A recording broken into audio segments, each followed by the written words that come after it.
Okay, this is my December reading wrap-up, what I rate the books, and if I recommend them. My goal for 2024 was 100 books, and I was so close. I read 92, so next year, 2025, I am reading 100 books. I read 14 books in the month of December. Starting off, I read When the Moon Hatched by Sarah A. Parker. I feel like no one talks about how long this book was. It was good. I wouldn't say it was the best book I read in December. I'd give it a 4, and yes, I would recommend. Then I read Scarlet by Marissa Meyer. It's a sci-fi fantasy. It was good, a bit juvenile. Maybe I'd recommend, and it is a 3.25. Then I read These Infinite Threads and All This Twisted Glory by Tahereh Mafi. Both books just started so slow. Not much happened in both of the books, so I would say probably not, and I'd give it a 3 and a 3.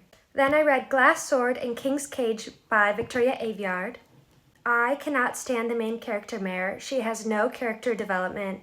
I'd probably give them 3.25 and 3, and again, I probably wouldn't recommend. Then I read The Christmas Tree Farm by Laurie Gilmore. It's like a cute Hallmark movie in a book. I'd give it a 3.5, and yes, I would recommend. Then I read Kingdom of the Wicked, Kingdom of the Cursed, and Kingdom of the Feared by Kerri Maniscalco. This was one of my favorite series I read this year. I'd give them a 5, 5, and 4.5. They aren't literary works of art, but I love them. So yes, I would recommend, but don't read it on audiobook. Then I read Kingdom of Ash by Sarah J. Maas. This series honestly just went on forever for me, but I loved it. I'd give it a 5. It wasn't the best written book I've ever read, but I loved it, so 5. And yes, I do recommend. Then I read Glow by Raven Kennedy. Honestly, not a lot happened in this book until the end of the book, but I understand it is a middle of the series book, so it's just building up for what's going to happen in the next book. I'd give it a 3.75, and yes, I would recommend. Then I read Hex Appeal by Katie Johnson. It's a cute little witchy book. I'd give it a 3.5, and yes, I would recommend.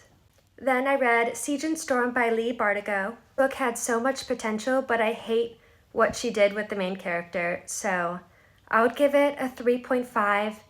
Maybe I'd recommend. We'll see how the next book goes. I also tried to read Priory of the Orange Tree this month, and then I saw it was 1,200 pages.